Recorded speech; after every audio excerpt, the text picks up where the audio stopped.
Good evening, dear friends.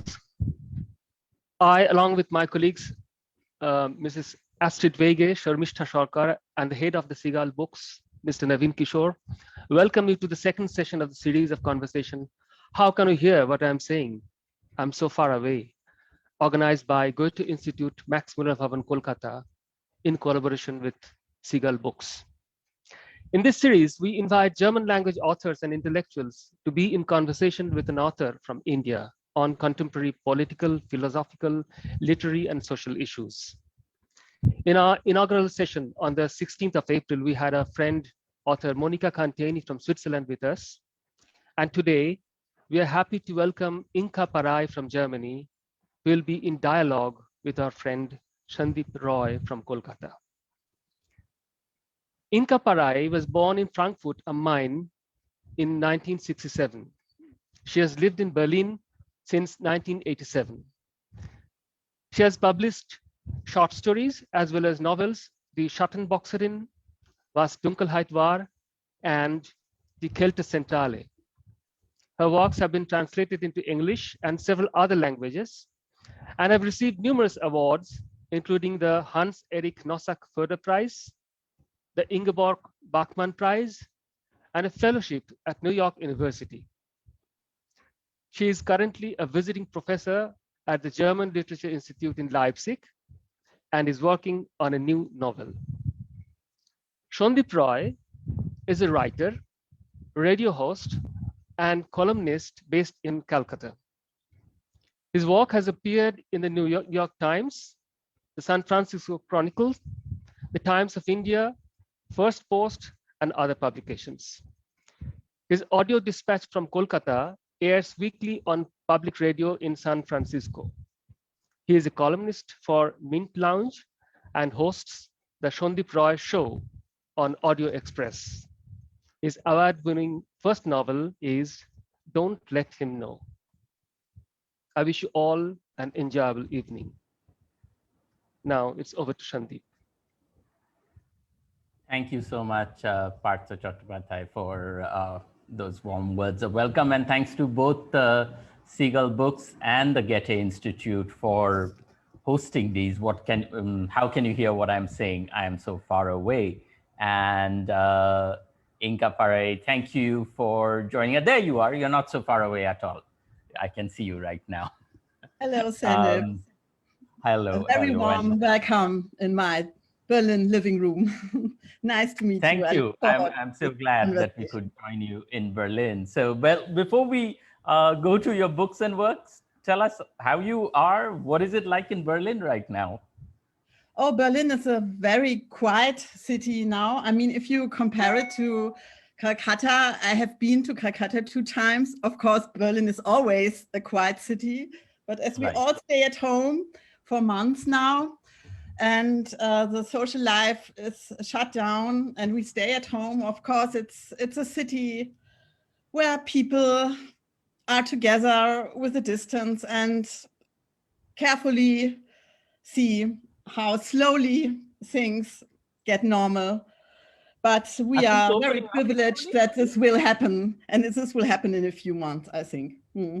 But are things opening up slowly? Can you go to a cafe now and meet a friend? Or no, not yet. No. We now have the discussion whether people who are already vaccinated can do this or if this is injustice.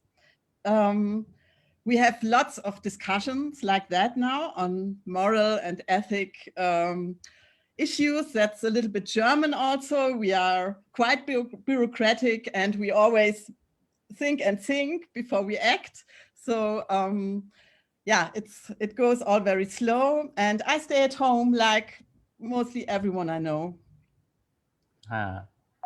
So, yeah. No, go ahead. What you were saying. What is the situation in Calcutta? Are you at home mostly now? Yeah, I am at home, and it is, I mean, you know, a month ago, it would have been a very different answer. In some ways, Calcutta was moving around and bustling like normal when it probably shouldn't have been either. But as you might know, we've been going through elections in our part of the world which have coincided, not necessarily surprisingly, with a huge rise in the COVID spike in West Bengal, where Calcutta is. And so right now, it's actually, I mean, you've obviously seen the visuals coming out of India about the second wave, the pressure on hospitals, the lack of oxygen, and all of that. And Calcutta too has, there's a lot of stress and tension and anxiety. Every day you hear about somebody you know personally getting sick. You worry about whether oxygen will be available. If it, you know, if you're just sick and able to be at home, that's one thing. If you're sick and you need to go to a hospital, that's another. And then I think an added worry is, even though we've started our vaccinations here, vaccines are in short supply. So even though in the beginning everybody was slowly going and getting it, now a lot of people who've been trying to get vaccines have not been able to get it, or there are long lines. And sometimes people worry that, oh, you know, do I want to go into a crowded hospital and stand there for hours waiting for a vaccine, and what might be also a potentially dangerous situation when it comes to COVID. So there's a lot of difficult choices, I made the experience that sometimes in this situation, maybe it's sometimes the same with you too, that to have a piece of normality and to forget a little bit the whole thing, to speak about what we like, to speak about literature, but also maybe to come back after that to the situation. It's a little escape, and also can strengthen us. That's what how have you been escaping? How have you been escaping? I had several phases, one could say. At the beginning, I was only thinking of the situations. I was in the internet all the time. I was checking how many people are infected. But then there came a second phase where I started to, I have to get to normal life back too. And that I started to just write how I do it all the time at home, and teach at the university, also at home. Yes, and now it's a kind of a switching, because I realize I can't go on like before. I also realize that the public discourses change, because we are very much about health themes, but it's very much about reasonable things like how should you behave, and sometimes there's a lack of easiness. And I don't know if you understand at all. I'm really so far away as it is mentioned there above, but I sometimes have a lack of easiness, and I try to get it back, and to think. Yes, the themes I was thinking before, what are they still important or not at all? What will be afterwards? That is absolutely, you know, I think it has made us all, no matter how far away we are from each other, in our own ways, we've all had to reprioritize things and think about, you know, what is truly important or not. Whether those priorities will stay the same after the pandemic passes, I don't know. But for now, things you once took for granted feel very precious right now. I mean, the number of people who posted a picture the first time they went to a barber shop is amazing, right? Like, you know, after 1 year, I've gone to a barber shop, or this is my first cup of coffee in a cafe. So yes. And I saw in your blog, in your internet blog, I saw that you wrote about cats and how it can be, you know, cat videos. Yes, I don't even. It'd be like nice cats, to look at even things that you didn't notice before as being important. And It's exactly for a little while you just want to have your mind not think about it. I mean, there have been these words that have come up, right? In English, there are words like doom scrolling for people. like you spend all your time just reading about COVID news and bad news.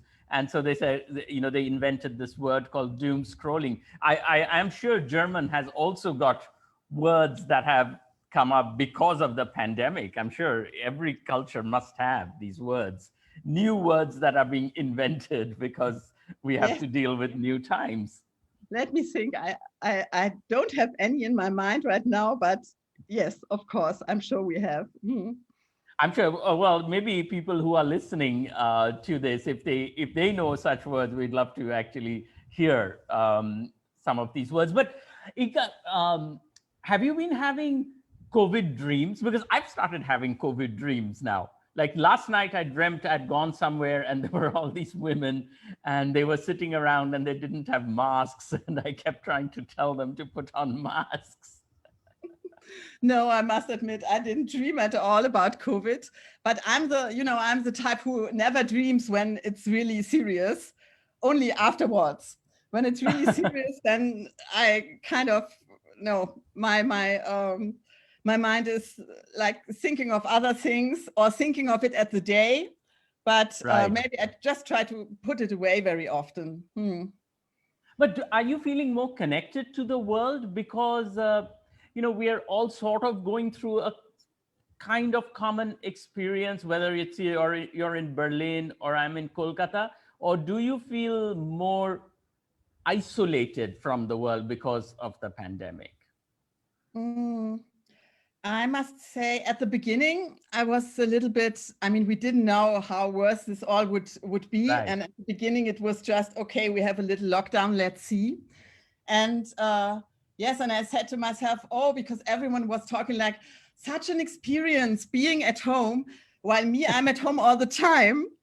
And I was like, okay, now everyone knows how it is to stay at home and work from home. And I felt like it's not such a problem. My life has changed very much, but what I realize is a lack of perception and a lack of experience, of course. And I realized that when I was with my students, it was very important for them. It's a workshop about novels from young authors, and I couldn't look at their faces. I couldn't feel when we were in the group. I couldn't feel how do they feel.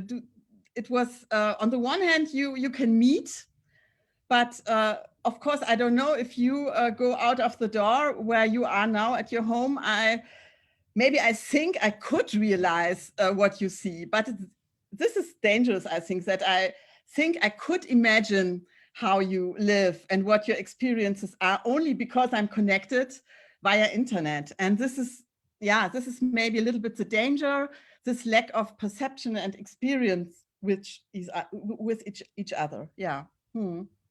That's actually really interesting, because when you say that, it's absolutely true, because sometimes when I am talking to friends in another country through a Zoom chat or something like that, it does feel like, we are connected. Look, apart from the time difference, we can share things. I know people who've actually even had Zoom happy hours where they'll pour a drink on this side and they'll have a glass of wine and they're sort of pretending.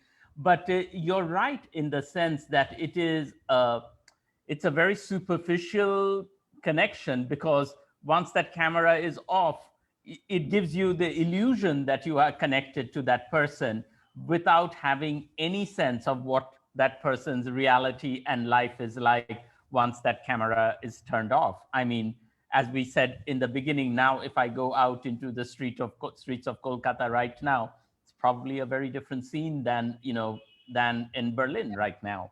Of course. Well, let me get to, when we're talking about your books, your books have often looked at the impact of sort of great global events on the, like macro events on the small micro lives of people. So before I get into any of the books, do you think we are going to be seeing the great COVID novel come out, the great COVID novel on the impact of COVID on micro lives?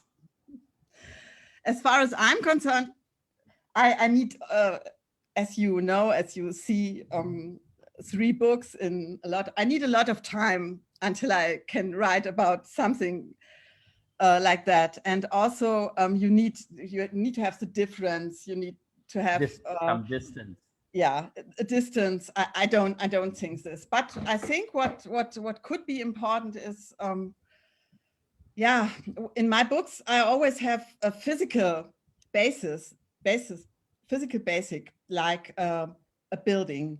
Every novel needs a building, and in the last novel I write about a printing process of a newspaper that was important in the eastern part of Germany. And when I look back now to this book, and this printing process and everything is very old-fashioned, because we start to read books also via internet. I mean, I have many books. I will keep on reading books, real books. As you can see behind you. But what I sometimes think is, yeah, if I think about COVID, that was your question. I don't have a physical experience, because it's nowhere and everywhere. It does something to us. We still don't know what it is. It's a psychic thing that it does to us, because this not meeting friends, this being alone, though you are with your family, but being alone, it makes a difference, a slow difference that I can't tell you really. I don't know. I mean, it's not something that you can touch or understand. You can, of course, touch and understand the death and really the suffering of very many people who are not as privileged as I am. And this again brings me back to the perception and experiencing, because on the one hand, we can't travel, we have to be isolated. But on the other hand, we have to experience even much more. What is the situations on the other side of the earth? And what is the situations of people that do not live like I do? And yeah, that's a question I have now at this time. I don't know. How do you feel? And no, that question, I mean, you don't even have to be on the other side of the earth to ask that question. I can sit here in Kolkata, and I have the privilege to work from home. Hundreds of thousands of people don't. Hundreds of thousands of people, if they don't step out of their house today, will not make the daily wages that they make to, for their meals and incomes. So when I go, the woman who is selling potatoes and eggs on our street, if she doesn't come out, she doesn't sell anything. If she doesn't sell anything, she doesn't make any living. She cannot sit at a computer and write an article and hopefully get by. So yes, this question of privilege and perception of privilege is doesn't just extend horizontally across the world, but vertically in the societies that we are living in. But I mean, you brought up your book, The Cold Center, which is your latest novel, and it looks at the possible fallout of the Chernobyl disaster on faraway lives in Germany. But you've said in conversations that we've had that some questions I was asking myself at that time have suddenly resurfaced in a different form because of the pandemic. Like, what kind of questions have resurfaced for you? First of all, it was a question of isolation. I experienced isolation, of course, in a very different way, but I experienced isolation because I was born in the 60s. My father came from the GDR. My mother was born there as well, but I grew up in the western part. So when I was adult, then slowly I realized that, for example, my father talked about cities that I never saw. And that we have a lack of experience in between the country. Of course, there was the wall, there was still the wall, and we knew it, but we lived as if this didn't exist. Because in the western part, you kind of ignored in your daily life that there is another part of the country. Only if you have relatives or then you deal with it. But it was a very ignorant life, if I look back. It was a strange decade, the 80s. And then after the fall of the wall, yes, we slowly came together, and it was like, okay, we have this what you said, macro event, and we have the reunification. But I feel today that I can still today sometimes see whether someone comes from the East or from the West. And in the family, the slow structures, the behavior to each other still is not the same. And this is a long time ago now. But when at the beginning of the pandemic, I thought back to it. And I also thought back to this lack of information that we had at that time. The novel is set in 1986 in a very special workplace, in a building where the German GDR main newspaper was written. And this building had a front part where the journalists produced their texts, which most of all were ideology texts. And then you had in the middle the printing house, and in the back you had the workers, which after the ideology of the GDR are the main persons, but they were not the main persons, in the backyard, working on the physical circumstances of that printing process. And I was very much interested in this, this order of producing ideology. And when I did a research and talked to people who worked there, I found that it was not easy to talk about it. It was not easy to get information. Even today, people didn't want that you go into the building and look at it. And then I started to do the research and to imagine from a distance, because it was not my country, from a distance, what it does to people if you don't have a free speech, if you have a building where parts of the building are forbidden, you can't go there, it's not open. And this is the story in the book, because there's a man who looks back after 20 years. He worked there and he had an incident there, someone died. And now he realized, as he tries to find out what really happened at that time, that even today, he is not able to make a difference between lies or maybe this is the truth, and that he has a huge unsureness. And this unsureness is what came back to me again. Now, when I thought about the pandemic situation, this basic unsureness, and maybe I had a little trace of that in my childhood, because I mentioned the places that are there, but they are not really there because you never can go there. And this is, I think, important. What we have to do maybe today is to translate, to see what stories have we, what book do we have now, and maybe we can interpret them and make, in a process of translation, look at if they still have something to say to us today. And I had the feeling that this book I wrote a few years ago is still important in that sense. Yeah, because when you're talking about this, Inka, I'm thinking that many of the things you're seeing right now, which were issues in the book, there's this lack of transparency, this lack of people, you just do what you're told to do, don't ask questions about what's on the other part of the building. The areas that are no-go areas, don't ask questions of what's happened.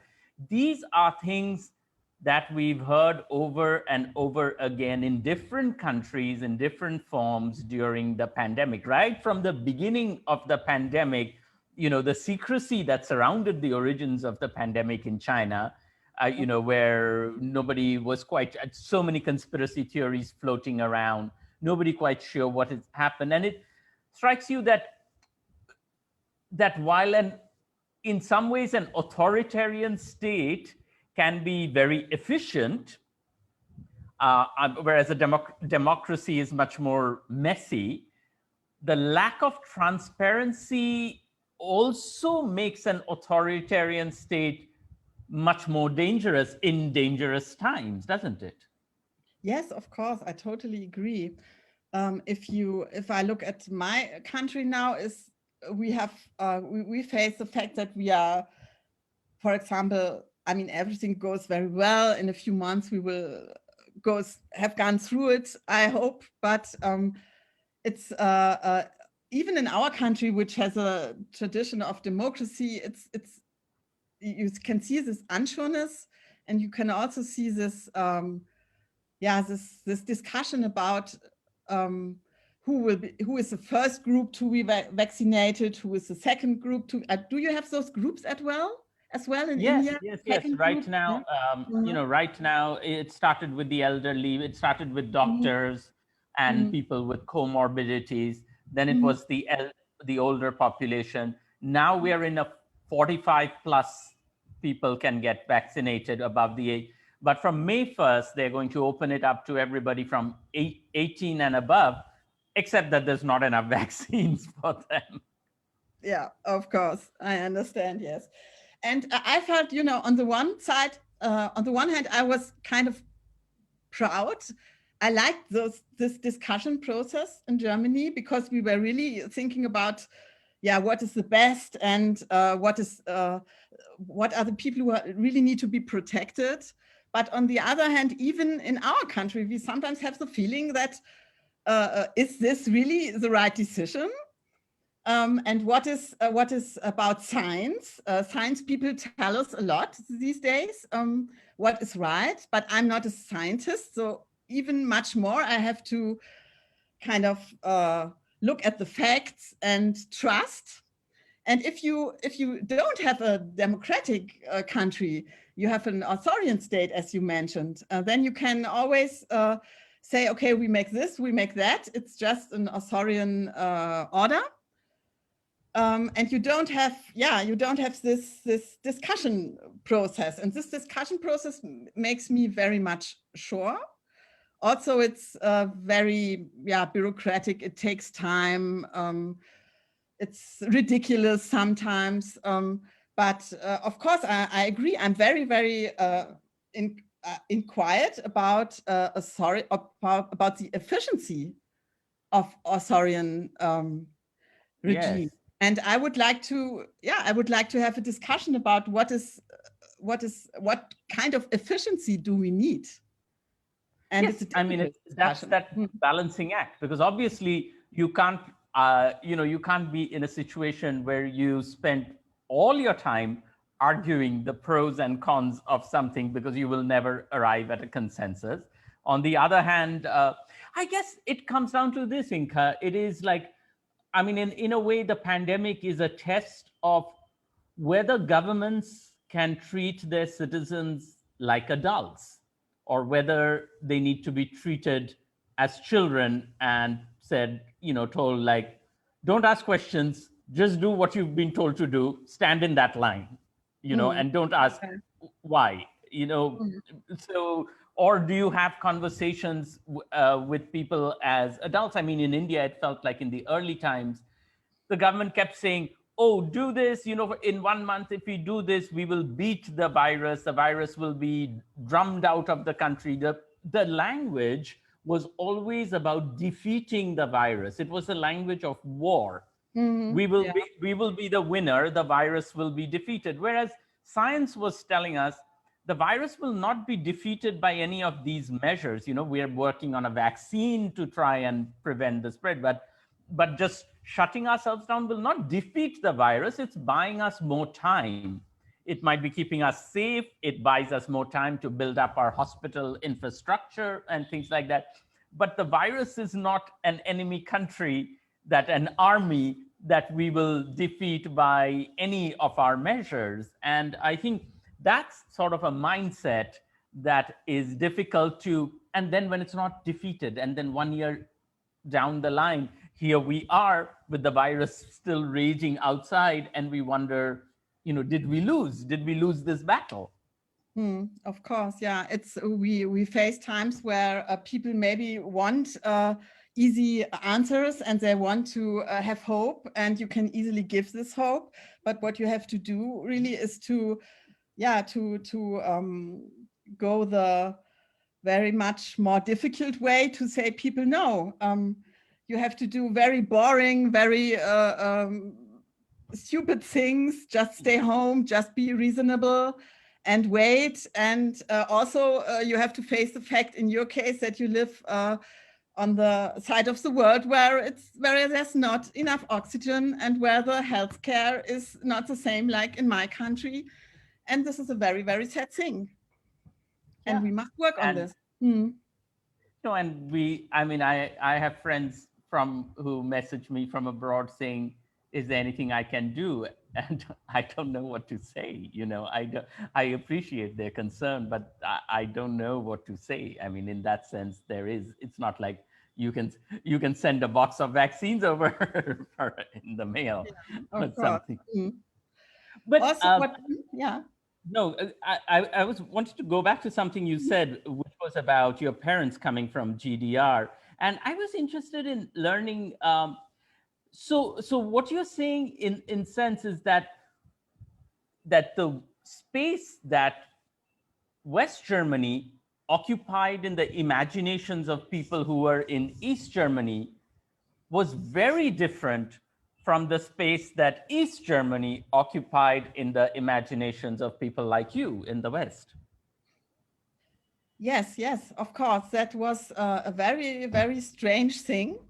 And also you had, when you passed the border at that times, you had the feeling like if you were in different films. And even today, sometimes I meet people who are very traditional GDR-like in their homes, in their cities, in their milieus, and very much Western-like. And I still see them in those films acting again. I mean, so we are together. You still have this this situation. And what I learned about that, because I feel kind of, I remember when there was the fall of the wall, I was very young. And I was a young student, and I must admit, I was not interested at all. And I was like, I was stupid, I was young, and I was like, oh, those people coming around, crowding our shops, what do they want from us? They look so boring. And it took me years to realize how they lived, what they had to face sometimes.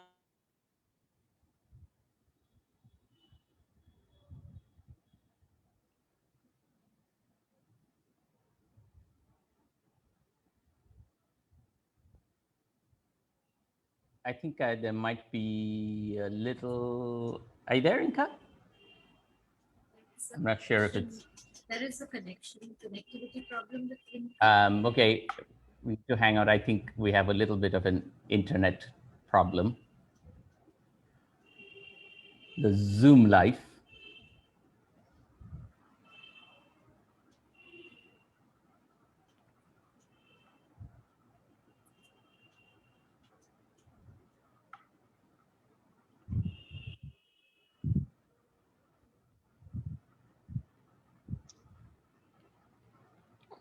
Yes, Can you hear me? There you are. There you are. I had an internet problem. I have that sometimes. Oh my God! You're in the first world. Suppose in first world, you're supposed. We're supposed to have the internet problems. Yes, I know. Well, now we're sort of all in a similar boat. But from what you was talking about, you thought that people from GDR had these look boring life. So, but did your parents talk about it at all, much at home? No. About No, they didn't talk at all. This they forgot the word they left. And my mother was very young; she was a little child, but my father left the country when he was like 30 or so, and he never wanted to look back, and he never wanted to go there anymore. And even when the wall was down, it took him some time until he could go back to this to this area. And it was only years and years later that I realized that this was a kind of traumatic situation, of course. And this is also very important in the book, because there is a man in his 40s. He tries to make a new life in the West. He leaves the country 1 year after the fall of the wall, and he stays in the western part, and he marries again. But he realizes that he has to go back to this place where he worked, because he never really left it. And those things in minds of people interest me very much, because I think that situations that are traumatic can also be a challenge to see things in other circumstances, because if you are traumatized, time is not the same as it was anymore. You float in a room where there's no time. You feel like you're always there at this place. You can't really face a daily life. But also, as you think things, and you how do I say, you put them out of their circumstances. And that is also how the book is written, because it's written in pieces of memory that are not in order, but like a puzzle a little bit. You switch forward, and then you switch back. And this is from a literary point of view, a very, very interesting way of seeing things, because if you put them out of it's a kind of non-ideologic, ideology, how do you say? Is there anyone in the background who can Entideologisierung? No. Yes, that you separate from the ideology or the circumstances where the things happened. That's what I wanted to say, more or less, in my English. No, but actually that is something, reading your books, I find you seem to be like both, not just Cold Center, but also in Shadowboxing Women and What Darkness Was. You are drawn to these people who've had these major traumatic episodes that have happened in the past somehow, and it's remembered in pieces, and it has an impact on their lives now. But it's, what is interesting to me, and I wanted to get your thoughts on it, is it makes them very unreliable narrators, because you're talking from does that interest you, that fact that because of these events that have happened, that as narrators they are unreliable, so for the reader has to do a lot of guessing as to what is going on? Oh yes, of course. On the one hand, I had experienced that as a child, because my father was born in 1921, and he was as a very young man, he was a soldier in Second World War, and he never came over this event. Of course, the whole situation never had a normal life anymore. And on the one hand, it took me many years to realize that, for example, he told me something. He very often wanted to talk about that time, but he only talked, he told me some stories that he made in his mind, and he never really told how it was. It was his version. And but if I think of it from a positive point of view, this was my first the first time I faced stories, and I realized as a young child that stories are always part of a surrounding where they are told, and then you start to analyze, why does it feel so strange how he talks? I don't know. And then you read and you research, and I think I believe if you take trauma, which is normally, of course, not a positive thing, but if you take it as a positive thing and take it as a challenge to rearrange things and to research for them, then you have, then you have sometimes a new point of view to things, where which are told always in the same way, and which you had to believe. And it's a process of being non-ideologic and not to not to make the difference between ideology and different speaking. We came back to this theme now. Is a very important thing. Did it scare you though that when you realize that the stories our parents tell us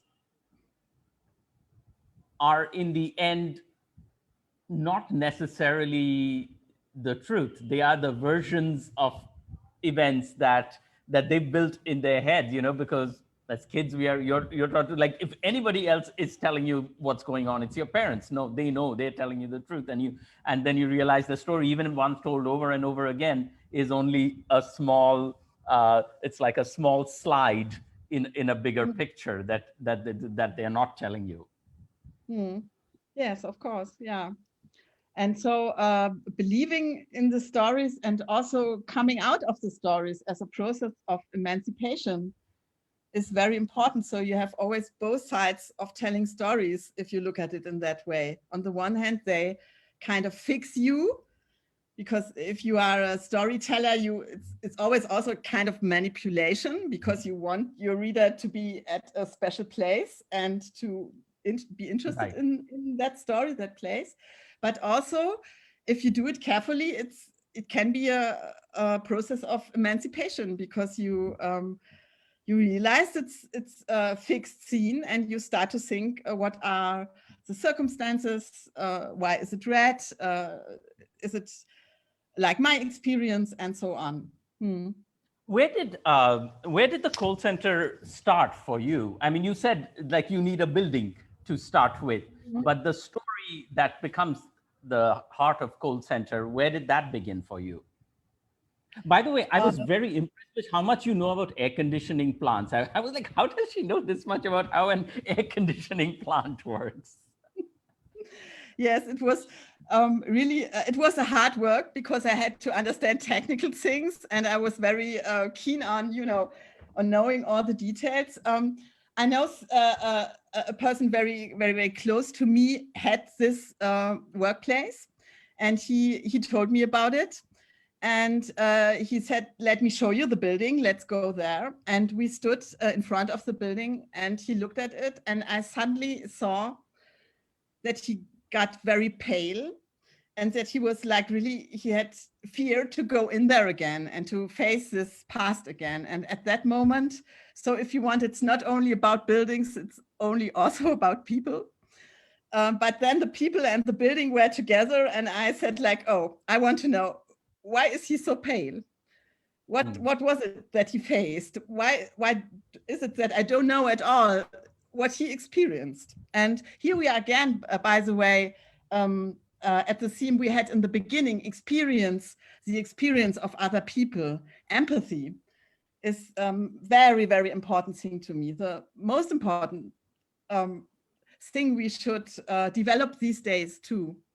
And so I wanted to know, what is this whole thing? And I tried to get into the building. It's not, now it doesn't exist anymore, but at that time it still existed. And we tried to enter the building, and we made photos, and we found the old plans. And it was really that we opened the door, and there was dust everywhere. No people anymore. 20 years, it was totally forgotten. And like the time was still, we could see it and make photos and then reconstruct the whole thing. And details are very important to me, because you can always, as a storyteller, say, oh, I'm sad, or he goes out of the door, but what door, and where does it really take place? So this careful writing is very important to me. And the other thing you were talking about reunification, and when I read your book Shadowboxing Woman, to me it sends the way Berlin is portrayed in that book. For me as a reader, it felt often more like a broken city than a reunified city. And I don't know whether you would agree with that. Yes, yes, of course. The interesting thing when I look back was that it was my first novel, and I just wrote about my surrounding because it was about the streets where I lived at that time. I was about 30 years old, and what I did was really just to describe what I see. You go out of the street and you just look at the buildings. How do they look like? And at that time, there was in Germany a huge, there was, everyone wanted to be Berlin, the new main city. And everyone said, oh, our main city, it's so great, it will develop. But it wasn't developed at all. It was torn into pieces. And what I did was just to kind of make a reading. I looked at the wall and I read those walls with all the traces in it. And I didn't even realize that this is kind of a provocation. But when it came out, people said like, oh, okay, this is not the Berlin we always talk about. And I didn't even realize it was my first novel, but I tried to keep in mind that you have that perception is very important. Well, I actually had made a note of something from that book since you talked about that you were just describing the city that you were seeing around you. I think for people listening, I'll just read this 2 lines where you're describing the building, and you say, the paint this is from Shadowboxing Woman, the paint is hideous, emitting a matte sheen and almost impossible to remove. It resembles the excrement of the German shepherds deposit on the pavements here, fed on rust-colored lumps of pre-processed food. I mean, that is so vivid and so visual, I can see it. But I doubt that Berlin Tourism Board will want to describe their city that way. It's not an advertisement for Berlin. Yes, yes. I was very angry at that time because I didn't like the reunification mythos, and Why did I wanted you like it? to write something against it because it simply wasn't. It was very much irreal. Berlin was a torn city at that time, and it was an interesting city, but a torn city. Are you interested in this space between ruin and reconstruction? Is that interesting for you? Yes, of course, because I'm always interested in processes, and I always want to know what is behind, or how does it come that things look like that and then they look different. For example, in my neighborhood now, where the first novel is not the place where the first novel takes place is not far away from here, and now it's completely different. It's a very well-made neighborhood, and the people who lived in there are completely other people. The people who lived there in the early 90s, they now are far away at other houses out of the city, and but it's difficult to write about rich people and walls that are perfectly painted. I keep on thinking of that because this has to be part of literature too, but maybe it's not my part. I don't know. So are you saying, Inka, that as a writer, Berlin is a less interesting city now? No, I mean, it depends on where you look like. We don't only have the center of the city, we also have the suburbs. Yes, the surrounding where I'm here now is not so interesting to me. But what I write about now is an old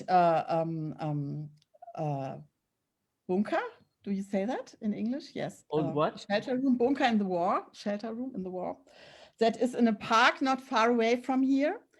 And that is a ruin that you can now, as a tourist, look at. And yes, you are right. It's my my theme, the ruins. And I now yeah, I think about a boy who spent his childhood in the 70s around this park and was in there. And it's a lot about my generations, the people born in the 60s, the post-war decade. And yeah, after when he's adult, he has a family, but the family breaks. It's always this theme about why do relationships break and what has it to do with the past. But yeah, but I think it will, yeah. Oh, I lost my sentence. Sorry. But what do you think, like for you, the West German generation that you're talking about, what do you think is the pressure of their parents' past on them? You know, the parents have a past that they, like you're saying with your father, who he may not want to talk about that, at least in full. He may talk about pieces that he's comfortable with. So if that is true for many people of his generation, what is the pressure of that on the next generation? Because as you said, your generation was not even that interested in, say, what was going on in East Germany. But in some ways, their parents' past still puts a certain pressure on them. What kind of pressure is that? The next generation, that's a very interesting theme, because I talk about that sometimes with my son, who's 28. And I realized that my generation was very much more a post-war generation than we realized when we were young. And we tried to make it different with our children. We treated our children different. We were not we were no authorities as parents. But now the world has changed, and there are new themes that we face as the pandemic. We talked in the beginning, and before the pandemic, I had some talks with the younger generation, also with young authors, and they are very worried about the state of course, me too, about the state of the whole world, about the climate change. And what I realize is that they are less critical about authority than I was. It's only a slight being less critical, but to me, as it was really a kind of psychic surviving to escape from old authorities.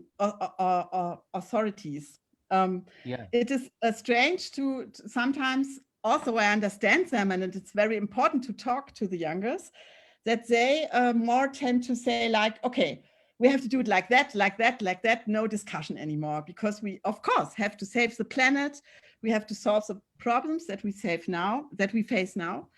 But I think we have to renew the discussion about democracy. We have to, the olders now, we have to talk to the youngers and really tell them it's not only doing the right thing, but also how do I come to the right thing that I want to do. And it's not that simple. And sometimes there is a lack of differency, or there is just no space to say, okay, how do we do it? We just have to do it. We have to do it. No discussion. And this is what I see with the young. You agree? No, I don't know. I don't have it. What do you think about that? Have you talked like that? But I do think that probably what does happen, and I see this in politics in India and stuff, is that you also take for example, in India, the generation that won independence understands the price and the sacrifices they made in order to win these rights. The next generation takes those rights for granted, increasingly for granted, more and more, to the point that you might come to a time like this where people are so used to those rights that they can actually give up some of those rights to a more authoritarian government, because they hope that government will, make the trains run on time, will deliver a better economy, will deliver jobs faster, will do things, to go back to what we were saying in the beginning, will do things more efficiently. And they're like, you know, all this democracy, this secularism, all of this. I mean, you know, what is it going to achieve for me in the end, you know? And but then that leads to the question, if a society feels polarized now, where do you fit in as a writer?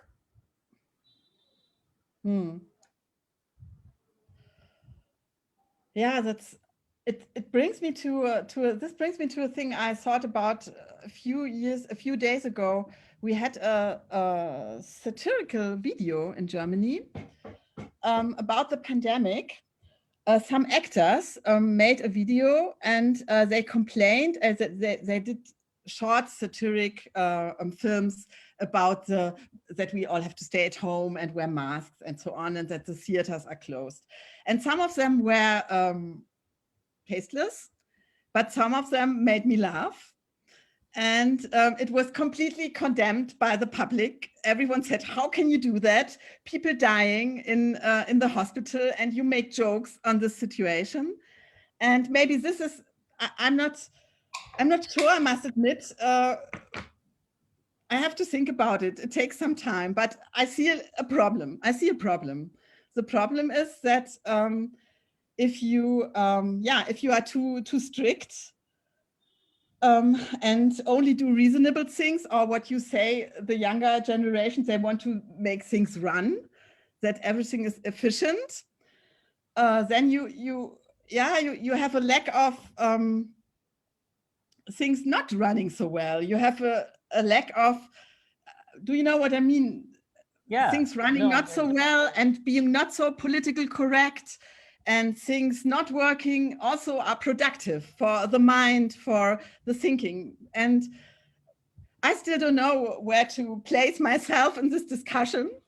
I have to think about it, but I thought both sides are right, but it's that's the worst thing for a writer, it's no way that we blame each other for what we think. We have to speak freely. But of course, to act reasonable, you can divide this. It's not the same. I mean, that is the hardest thing, I think, of being a writer. You know, you are, as opposed to being a propagandist, where you're taught to only see one truth.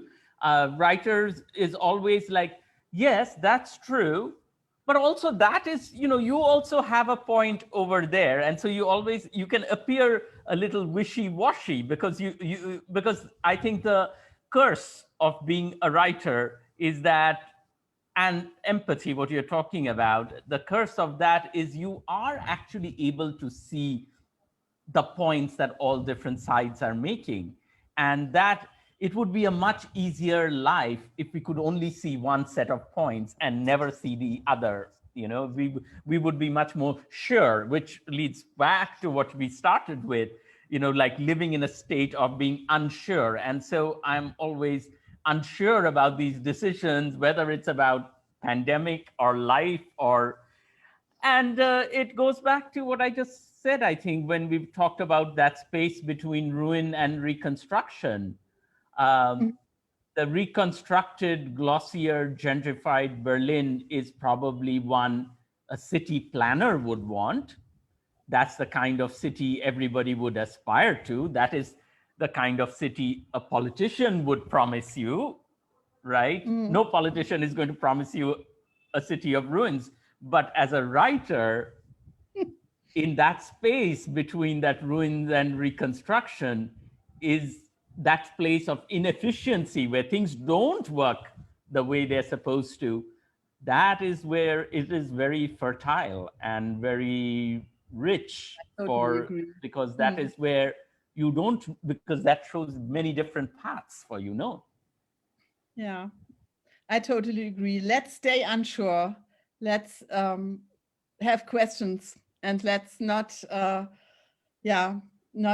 easy say this is the truth and it has to be exactly this way. That's our role, of course, to be slowly and to have questions and to stay unsure as much as we can. Well, I don't, this is a wonderful note. I mean, we're out of time, and I never thought when we started this conversation that we would end by having a call out to say for the virtues of staying unsure. I mean, that is a very intriguing position in a world where we always want to find a vaccine that will be the sure vaccine, right? We want the vaccine that's the sure thing. We want the masks to be the sure masks. And in that world, I think it's very interesting that you raised the point that in being unsure, there is also some value, some virtue. So Inka Parei, thank you so much for spending this time with us. And I want to hand this conversation over to Partho Chattopadhyay from the Goethe-Institut for closing remarks. Thank you very much, Sandip, for this really, really interesting talk. Thank you, dear Inka Parei and Sandip Roy, for such a lively and absorbing conversation, really. And of course, our sincere thanks to the audience for being with us. We hope you also enjoyed the session as we did. And there's very special thanks to Bishan Shamadar, who has been working behind the screen to make this live telecast possible. Thank you, Bishan. Dear viewers, we would also like to invite you to enjoy the scenic reading of excerpts from the book, The Cold Center by Inka Parei. Just visit our live website to listen. And we'll be, of course, bringing you more readings from German literature in English translations. And we look forward to have you back with us again in our next session on the 21st May with a guest author, Nora Bossong from Germany, talking to her dear friend, Sandip Roy. Thank you once again. Stay safe. Good night.